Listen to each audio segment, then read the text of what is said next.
ministère de l'administration territoriale doit faire attention. Attention à ces lois organiques. Cette loi a été votée au mois de décembre par le CNT, un CNT qui est, je ne dirais pas en fin de mandat, mais en fin de mission. Car dans 1-2 mois, le CNT n'existera plus. Et cette loi organique, je ne sais pas sur quelle base ils se sont focalisés pour demander aux partis politiques, c'est-à-dire les membres du bureau exécutif, que chaque membre ait une quittance. Mais c'est comme un impôt de captivité. Je ne pense pas si un Guinéen paye cette taxe de nos jours.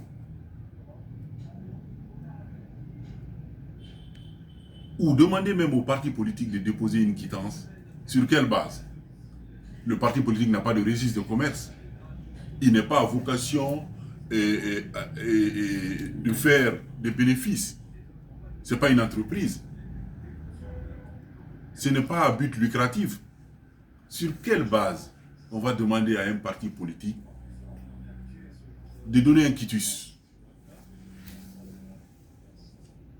Et pire même, aux membres du bureau exécutif de donner leur quittance. Sur quelle base? À moins que ça soit que nous revenons dans le temps colonial où par tête on payait les impôts.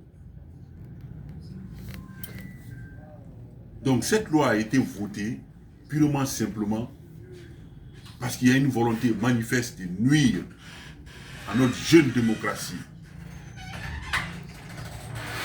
Ce septennat, nous l'avons cherché ensemble. Nous souhaitons que ça se passe dans la paix et la quiétude, dans l'inclusivité totale. Et quand on demande aussi aux partis politiques d'avoir des contrats de bail sur le territoire national des 33 préfectures,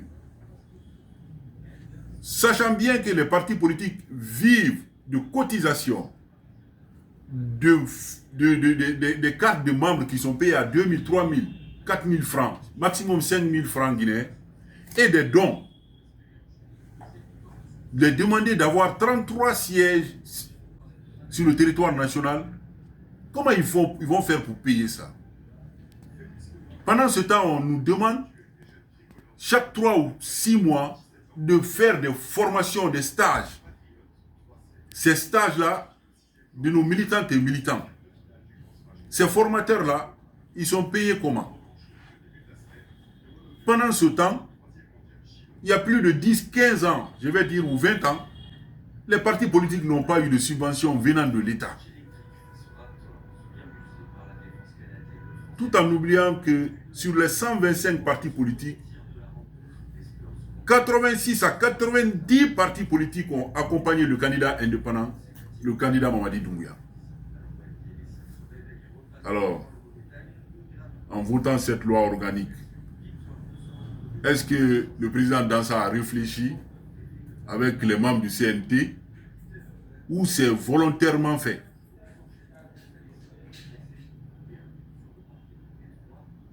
Je suis convaincu que le président de la République, Mamadi Doumbouya, ne souhaiterait pas ça. Si vous voulez dissoudre les partis politiques, sortez, faites le communiqué de dissolution de tous les partis politiques. Parce que ce que vous demandez, c'est presque égal à ce que je viens de dire, la dissolution des partis politiques. Faites-le une bonne fois, à travers un communiqué comme ce qui s'est passé hier, et puis chacun est tranquille. Mais nous, notre soutien à Mamadi Doumbouya est inébranlable. Nous l'avons soutenu, nous avons fait sa promotion, et c'est notre souhait que le pays là se développe. Cap sur le développement, sur l'unité, sur l'inclusivité, sur la paix. C'est ça notre objectif. Mais pas cette forme illégale de mener un combat personnel.